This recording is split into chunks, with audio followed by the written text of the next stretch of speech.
그 다음에 32번에 가시면 도시공간 구조 이론에 관한 설명으로 옳지 않은 것으로 짝지어진 것 이렇게 돼 있어요.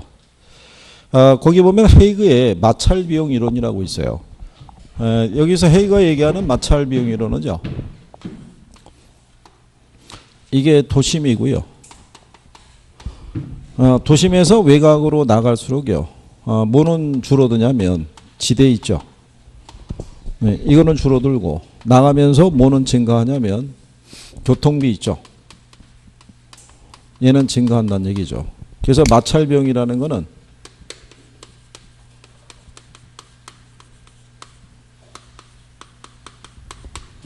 교통비하고 지대를 합한 거를 우리가 마찰 비용이다라고 얘기를 해요. 그러니까 만약에 이 지점에서 그렇죠? 만약에 이 지점으로 이동을 시키게 되면은 마찰 비용이 줄어들죠. 줄어드는데 무슨 비용은 줄어드는데 교통 비용은 줄어드는데 뭐는 높아지겠어요. 지대는 상대적으로 높아지죠. 그러니까 마찰 비용을 계산할 때는 거기 1번 기역에는 뭐라고 했냐면요. 중심지로부터 멀어질수록 수송비는 증가하고 지대는 감소한다고 보고 교통비의 중요성을 강조했다 이렇게 되어 있는데 마찰 비용은 지대하고 교통비를 다 포함하는 내용이에요.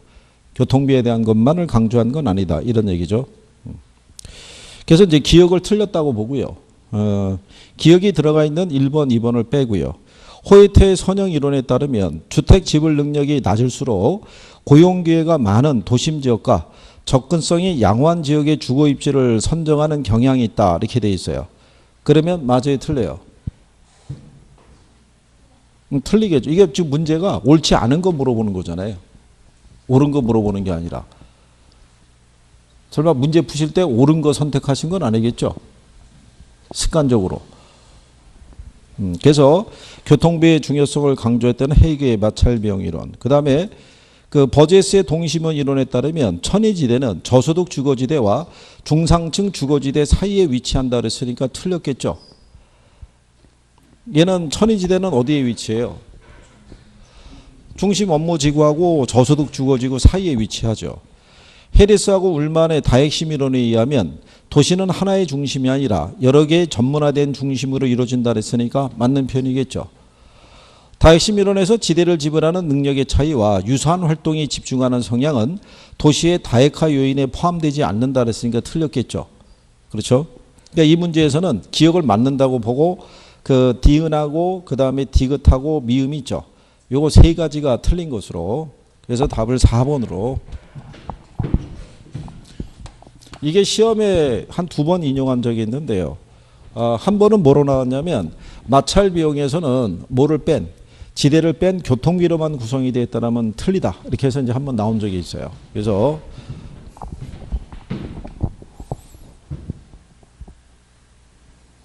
이 도시공간 구조 이론은요.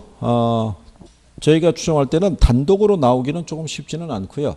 하여간 지대 이론이나 입지 이론이나 뭐 이게 섞여서 나올 가능성이 있어요. 그래서 세 가지 논리 정도는 알아두시면 되고요. 그 33번에 나온 거는요.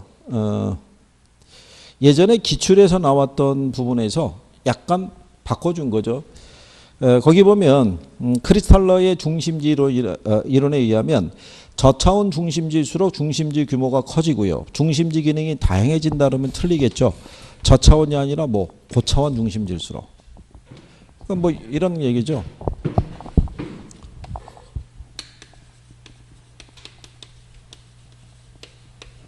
뭐 대전광역시가 있고요. 가령 예를 들어 가지고 뭐 서산시가 있다. 그럼 규모는 얘네가 크잖아요. 그러니까 훨씬 크고 다양한 기능을 가지고 있겠죠. 그러면 가령 예를 들어서 백화점이 있고 그 다음에 편의점이 있다 그러면 얘가 훨씬 크잖아요. 그러니까 크고 다양한 기능을 갖게 되겠죠. 그러니까 저차가 아니라 고차 중심지일수록. 그 다음에 레일리의 소매인력 법칙에 따르면 두 개 도시의 상거래 흡입력은 두 도시 인구에 반비례하고 오니까 틀렸겠죠. 인구의 크기에 비례하고 거래 제곱에 반비례하니까. 그 다음에 허프의 상권 분석 모형에 따르면요. 소비자가 특정 점포를 이용할 확률이 있죠. 경쟁 점포의 수하고 점포와의 거리, 그 다음에 소비자의 분포에서 결정이 되는 게 아니고요. 소유자의 분포가 아니라 뭐겠어요? 면적, 매장 면적.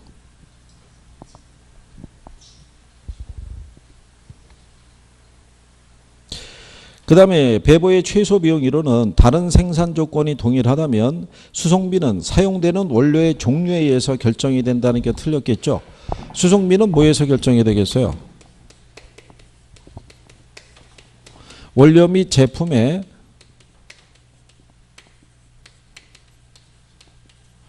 무게 곱하기 거리에 의해서 결정이 돼요.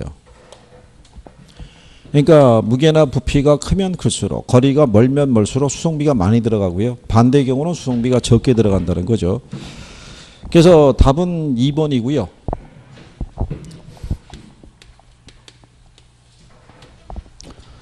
거기 보시면 도심 지역의 건물들이 고층화된다는 것은요.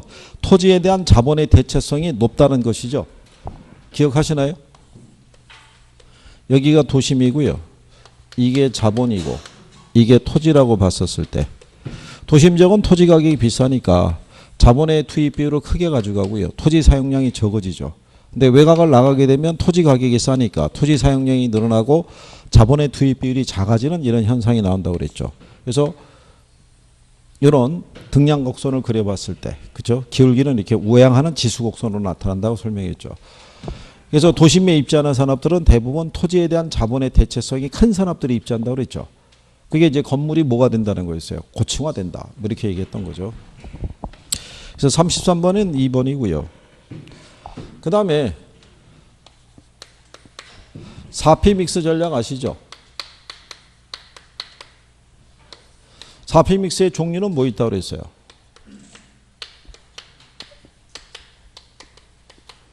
이렇게 해드렸죠.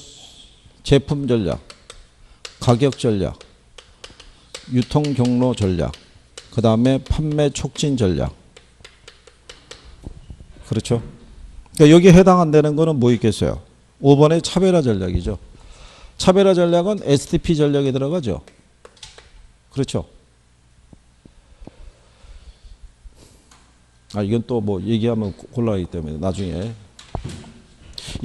원래 이번 주도 이제 문제가 구성이 돼서 해야 되는데, 이번에 그 모의고사를, 이번 모의고사는 제가 출제하는 걸로 해가지고 그걸로 대체했어요.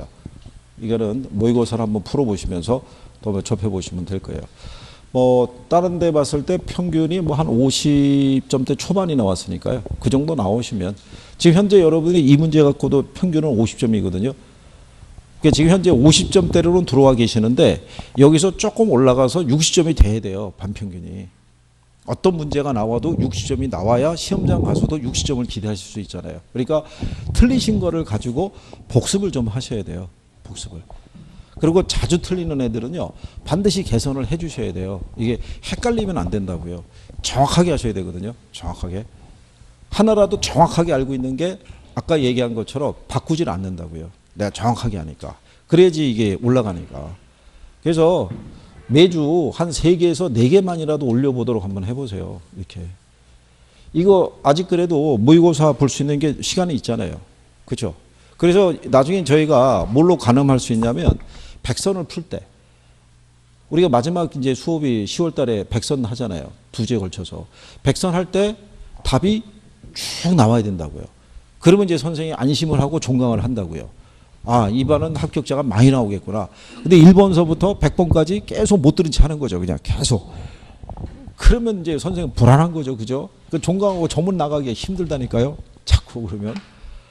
그러니까 조금만 더 해야 돼요. 지금까지 여기까지 오신 거잖아요. 그죠? 그걸 다 이겨내고 여기까지 오셨는데. 이제 조금 있으면 10월 달 28일 날 시험 보시죠? 27일인가요? 27일 날 시험 보시, 이거 토요일이잖아요. 일요일 날이 28일이잖아요. 그죠? 그럼 월요일 날이 29일이잖아요. 10월 29일 날서부터 아침에 움직일 데가 없다니까요, 이게. 다 끝났잖아요. 학원을 가야 되는데 끝났잖아요. 시험 다 끝나고. 그럼 갑자기 그때 모든 게 이제 다 끊어진 것 같은. 그래서 그 후유증이 한 달은 가요. 하면서 이거 학원 가야 되는데 아니구나, 끝났구나. 이런 걸 한 몇 번을 되풀이를 해요. 그리고 가끔 보면은 학원에 가끔 놀러 오신 분들이 있어요. 뭐 하나 싶어갖고 오신 분이 있어요. 그래서 한 달 정도, 그렇게 또 가요. 그래서 나중에 혹시 또 그 하신 다음에 개업을 하시거나 그러면은 또 학원으로 연락도 주시고 어디서 또 개업한다 그러면 그죠? 좋은 일이잖아요, 그죠? 여기 뭐 최천야하고 김천야는 바로 뭐 개업하거나 그러진 않을 거 아니야, 그렇잖아. 박정각도 뭐 바로 개업하거나 그럴 건 아니잖아. 그런 장가가기 위한 요건으로 지금 바로 할 거야. 참. 그럼 따야지 할 거 아니야, 따야지. 그렇잖아. 따야지 그럼 다 될 거 아니야. 옆에 2천년 초조하게 기다리고 있잖아. 그러잖아. 어떻게 하든 간에 책임을 져야 될 거 아니야, 책임을. 예비 장인께서 저기 중간에 중간 점검 같은 거 안 하시나? 그냥 한번 지켜보는 스타일이신 것 같네. 그래. 그래서 몰라. 혹시 이처녀에게 슬쩍 물어볼 수도 있다고. 잘 하냐? 이렇게 해가지고, 대충 여기서 나오는 대답 보면 알 수 있으니까. 저기 혹시 몰라. 저기 이처녀가 타협점을 제시했을 수도. 혹시 1차만 돼도 되는 걸로 간주해 줄 수 없나요? 뭐 이런 식으로. 그러면 이제 대충 감이 오는 거지 뭐. 그래 어쨌든 그 마지막까지 최선을 다해야 돼. 근데 간단한 걸 틀리면 안 돼. 간단한 건 무조건 맞춰줘야 돼. 그래야지만 60점을 맞을 수 있다고. 어려운 건 어려운 거에 틀리고 간단한 건 또 간단한 대로 착각해서 틀리고 그러면은 뭐 갈 데가 없잖아. 그러면. 자, 그래서 34번에 뭐 이렇게 나오면은 뭐 얼마나 좋겠어요. 그죠? 이렇게 나와주면. 바로 이제 찍는 수준이니까. 그죠? 예. 근데 구별은 해줘야 되죠. 가격도 고가 전략이 있고 그 다음에 뭐가 있어요? 고가는 어떨 때 써요? 자기 제품에 경쟁력이 있을 때, 차별화가 있을 때. 그렇죠? 그 다음에 수요층이 한정돼 있을 때. 그때는 이제 고가 전략을 쓰고요. 저가 전략은 언제 쓰겠어요? 단기간에 시장 점유율을 어떻게 해야 돼요? 늘리고 싶을 때. 그 다음에 또 지역 구매자들의 구매력이 어떻게 돼요? 떨어져 있을 때. 경쟁업체의 시장 진입을 저지하고 싶을 때. 그때는 싸게 파는 거죠. 싸게. 그 다음에 유통경로 전략은 이게 분양 대행업자라든가 아니면 누구 이용하는 거예요? 중개업자. 그 다음에 융자 알선해 주는 거. 판촉은 뭐 들어간다 그랬어요? 여기 광고, 홍보, 그 다음에 인적 판매, 그 다음에 경품 제공. 이거를요, 여러분 시험에 촉진 전략이라고 한번 나오면서 이걸 다 쓰지 않고요, 요렇게만 써서 낸 것도 있어요. 요렇게 해서 수요자들을 뭐 하는 거라고요? 자극하는 거. 그게 여기 나와 있는 판매 촉진 전략이라고 보시면 돼요. 그래서 꼭 판촉이라고 안 나오고요. 촉진 전략 이렇게 나와도 같은 거구나 이렇게 생각하셔야 돼요. 요거는 이제 제품의 설계라든가 이런 것부터 기존 제품하고 차별화를 도모하는 뭐 그런 전략이라고 보시면 되겠죠. 자, 그래서 34번에는 답이 이제 5번이 되겠고요.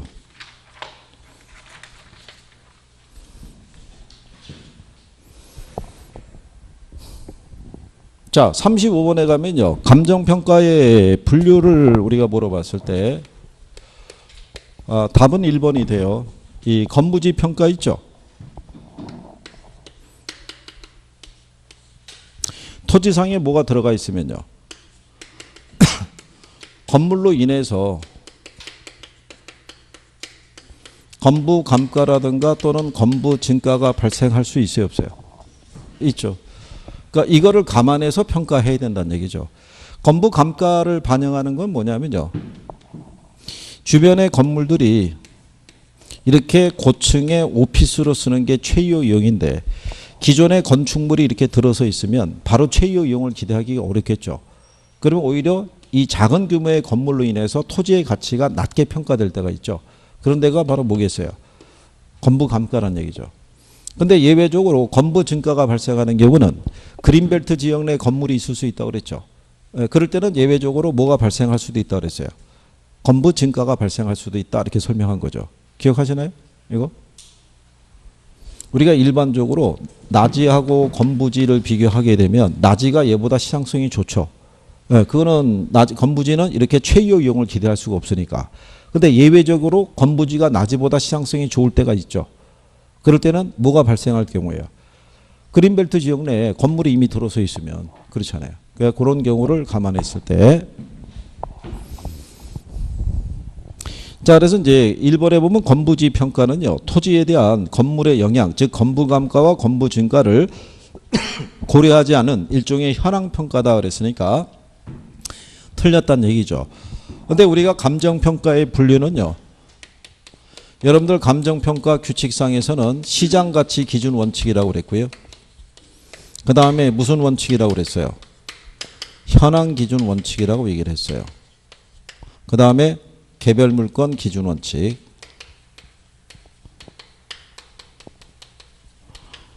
자, 그래서 여기 현황 기준 원칙은요. 기준 시점 현재 상태대로 우리가 평가하는 거죠. 그렇죠? 현재 상태 및 공법상 제한을 받는 상태 있죠. 이대로 평가하는데 이 안에서 뭐는 안 된다고 그랬어요. 불법적이거나 일시적인 이용은 제외한다라고 얘기를 한 거죠. 그리고 여기서 우리가 시장 가치 구할 때 시장 가치는 항상 무슨 시장에서? 통상적인 시장에서 이게 들어가야 된다라고 얘기한 거죠. 개별 평가가 원칙이지만 예외적으로 일괄 평가도 할 수 있고 구분 평가도 할 수 있고 무슨 평가도 할 수 있다고 그랬어요. 부분 평가할 수도 있다라고 얘기한 거죠. 여기서 감정평가 규칙상에 나와 있는 원칙은 정리를 해두셔야 된다는 거. 그 다음에 이제 36번에 보면요. 부동산의 경우는 가치와 가격이 엄격히 구분돼서 사용이 될 때요. 옳은 걸 물어봤죠. 가격과 가치를 우리가 비교를 했었을 때요.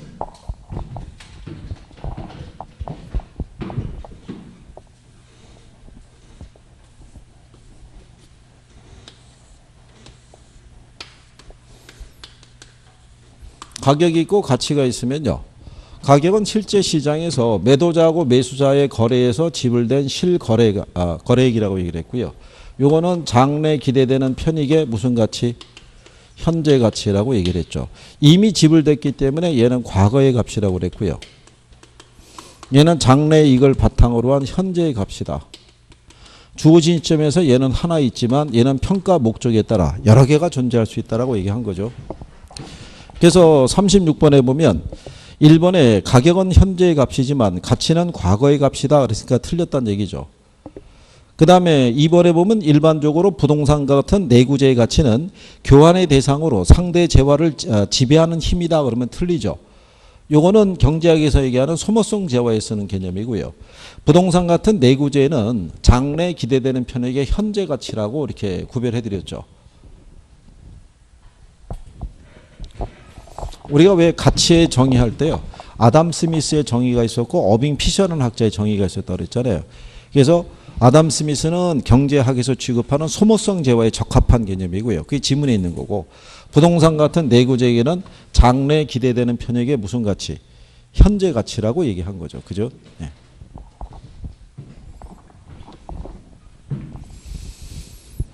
그리고 이제 3번도 보면요. 가격은 추상적이나 가치는 구체적이라고 그랬을 때 반대죠. 가치가 추상적이고 가격이 구체적이죠. 그 재화가 가지고 있는 가치를 화폐 단위로 우리가 표현하는 것이 가격이죠. 그래서 이 답은 4번이죠. 단기적으로 가치와 가격 간에는 오차가 존재할 수 있지만 장기적으로 시장이 균형이면 가격은 가치에 회귀한다라고 설명했었죠. 우리가 이렇게 해드렸었죠. 이게 가치고요.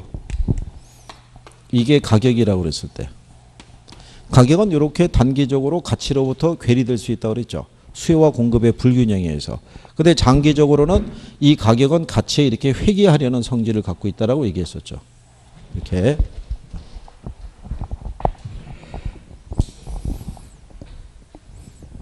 그래서 36번에는 답이 4번이고요.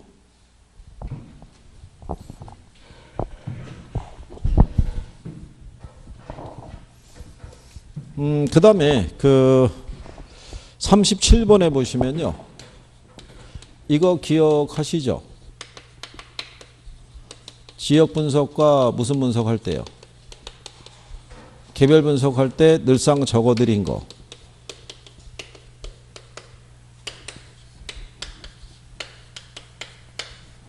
이거 기억하시죠? 그리고 지역 분석의 대상 지역으로 인근 지역과 유사 지역과 그 다음에 뭐가 있어요? 동일 수구권 이렇게 세 가지가 주요 대상 지역이라고 얘기했던 거죠. 그러면 이제 37번에 틀린 게 1번이라는 걸 알 수 있죠. 인근 지역과 유사 지역은 지역 분석의 대상 지역에 포함되나 동일 수구권은 그러하지 아니한다. 이렇게 틀렸겠죠. 지역 분석의 대상 지역에는 인근, 유사, 동일 수구권 이렇게 들어가죠. 인근 지역에 대한 이 정의 정도는 알아두셔야 돼요. 그죠? 용어의 정의는 감정평가 규칙상에 용어의 정의는 분명히 정리해 둘 수 있어야 된다는 거. 그리고 여기서 지역 분석의 궁극적인 목적은 뭐를 판정하는 데 있고요. 가격 수준을 판정하는 데 있고 얘는 뭐를 구체적인 가격을 판정하는 데 목적이 있다는 거죠. 그래서 선행이 지역 분석, 후행이 개별 분석. 그죠? 그래서 동의수급권 안에 들어갈 때 주거지는 동의수급권의 범위를 뭐를 기준으로 해요? 도심에 대한 통금 범위 기준한다고 그랬죠. 근데 이 범위는 뭐가 가능하다고 그랬어요? 축소가 가능하다. 이렇게 했었던 게 있죠. 그죠? 그 다음에 후보지하고 뭐가 있을 때요? 이행지 있을 때. 얘네는 전환 또는 이행 전이 있고 그 다음에 후가 있다 그러면 뭐를 기준으로 판단하는 게 원칙이에요? 후를 기준으로 판단하는 게 원칙인데 성숙도가 낮으면 뭐를 기준으로? 전을 기준으로 우리가 판정한다고 얘기했었죠. 그래서 거기 보시면요. 3번에 주거지의 동의수권은 도심으로의 통근이 가능한 지역 범위하고 일치하는 경향이 있다는 얘기고요. 근데 그 범위는 축소될 수도 있다. 이런 얘기고요. 4번에 보면은 후보지하고 이행지의 동의수권은 전환 후의 종별에 따라 동의수권의 범위가 정해지는 게 일반적인데 성수도가 낮으면 전을 기준으로도 판단할 수 있다라고 예외적인 조항이 있다라고 설명했죠.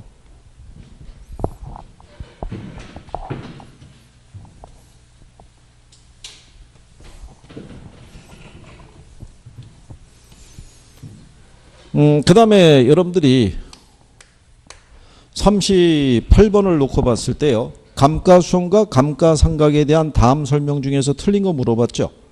그때 요거 한 거 기억하시나요? 감정평가상의 감가수정이 있고요.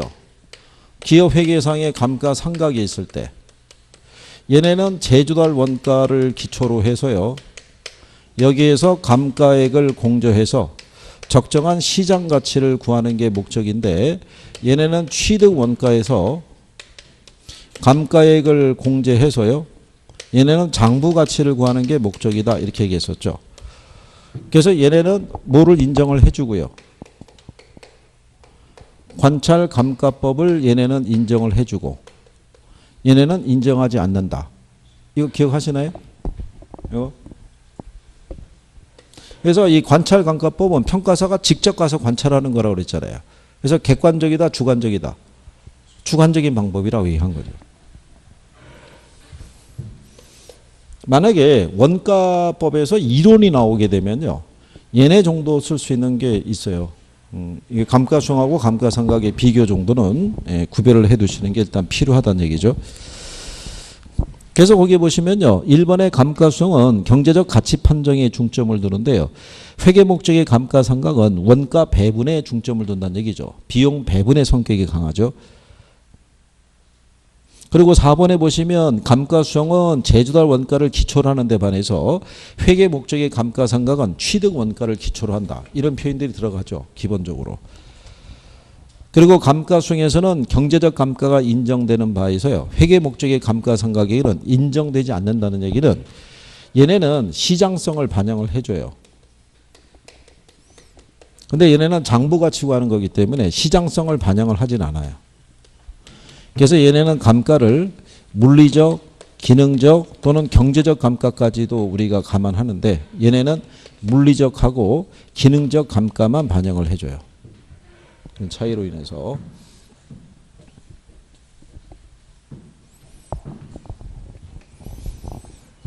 그래서 이제 틀린 게 2번이죠. 감가수용에서는 관찰감가법이 인정되지 않는 데 반해서 회계 목적의 감가상각에서는 관찰감가법이 인정이 된다. 그랬으니까 얘가 틀렸겠죠.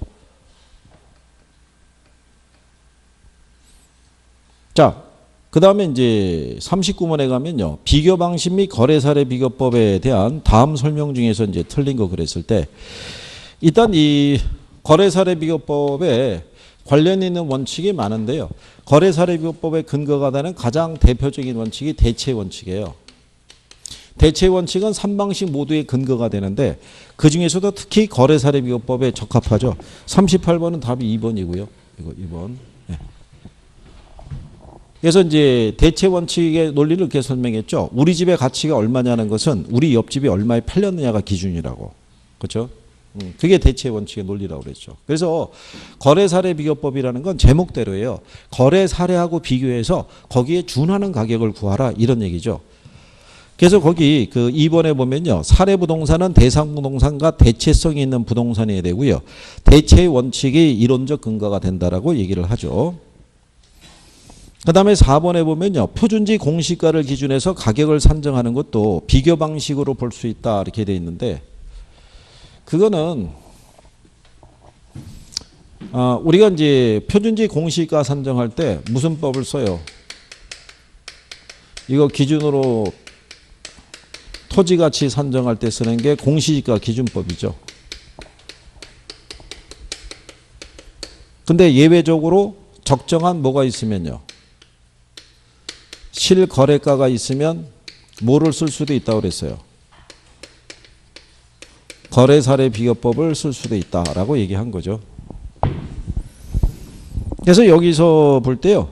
틀린 게 이제 3번인데요. 지역 요인 또는 개별 요인 비교 시에 종합적 비교법은 주관이 개입될 여지가 적은 장점이 있다 그랬는데 이게 평가사의 주관성 개입이 커요. 그러니까 가령 예를 들어서요.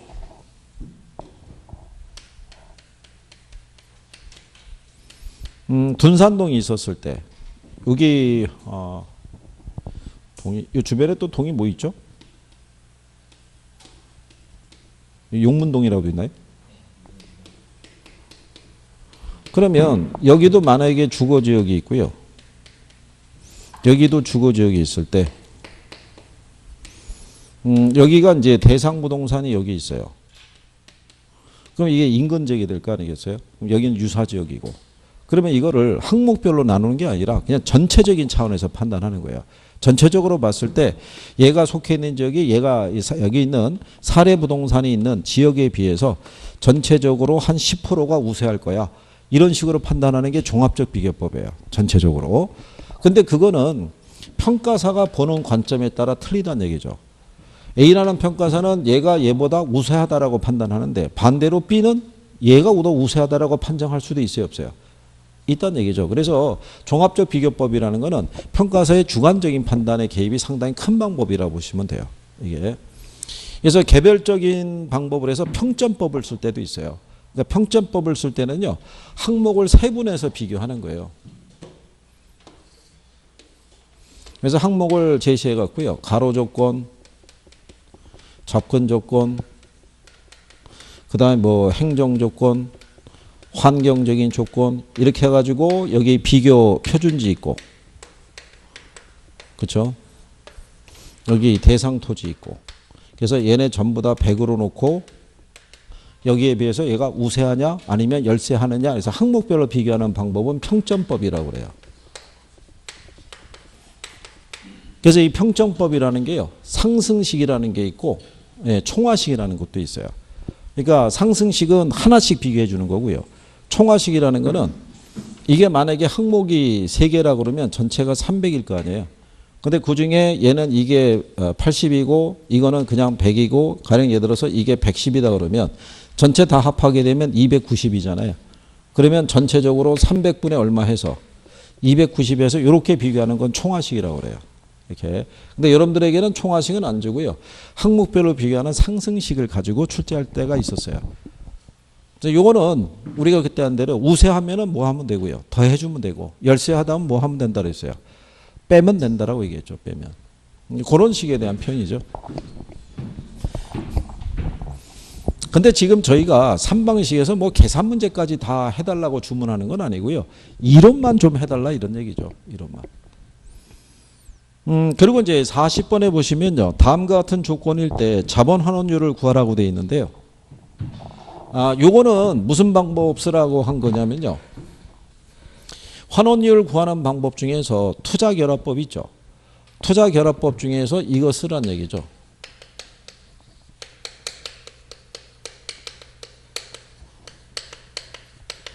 제목이 금융적 투자결합법이니까요. 부동산이 지분과 저당의 합으로 돼 있다는 얘기예요. 그러면 지분 투자자가 요구하는 수익률하고요. 저당 투자자가 요구하는 수익률이 서로 어떻다는 거예요? 다르다는 거죠. 그래서 환원율을 구할 때요.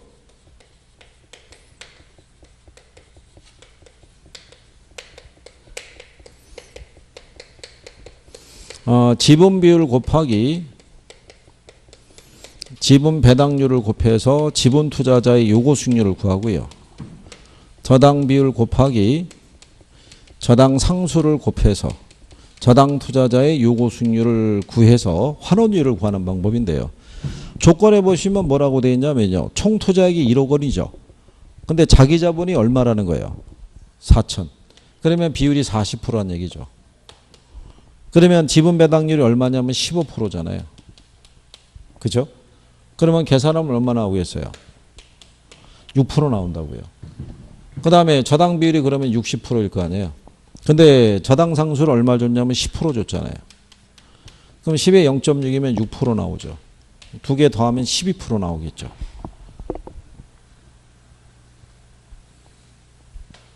근데 이게 시험장에 가서 이게 생각이 나오냐면 그게 안 된다고요. 거기다가 총 투자액이 1억 원인데 자기 자본이 4천, 타인 자본이 6천 그랬을 때 이거를 100분율로 대입해 갖고 이게 또 구한다는 게 또 쉽지가 않다고요. 이게. 그러니까 이런 데는 집착하지 않으셔도 되고요. 이론에 대한 것만 투자결합법이 나오면 이게 같다 틀리다. 다르다는 점에서만. 그죠? 예, 그런 것만 잘 해주시면 돼요. 이런 산시까지 뭐 100% 정확하게 맞춰줘야 됩니다. 이러면 그건 어렵죠. 예, 하실 수 있는 것만 하셔도 되니까. 자, 그래서 여기까지 해서 40문제를 풀어보셨고요.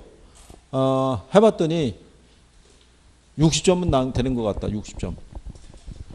반은 맞으신 것 같다. 반은. 아니 저기 평균이 반이 넘는데 왜 반이 있을 거 아니에요. 그죠? 예? 너무 점수를 작게 얘기했나요? 70점 뭐 이렇게 나가야 되는데 아니고요. 자, 어쨌든 좀 보완 좀 해주시고요. 자, 오전 수업은 여기까지 하겠습니다. 고생하셨습니다. 수고하셨습니다.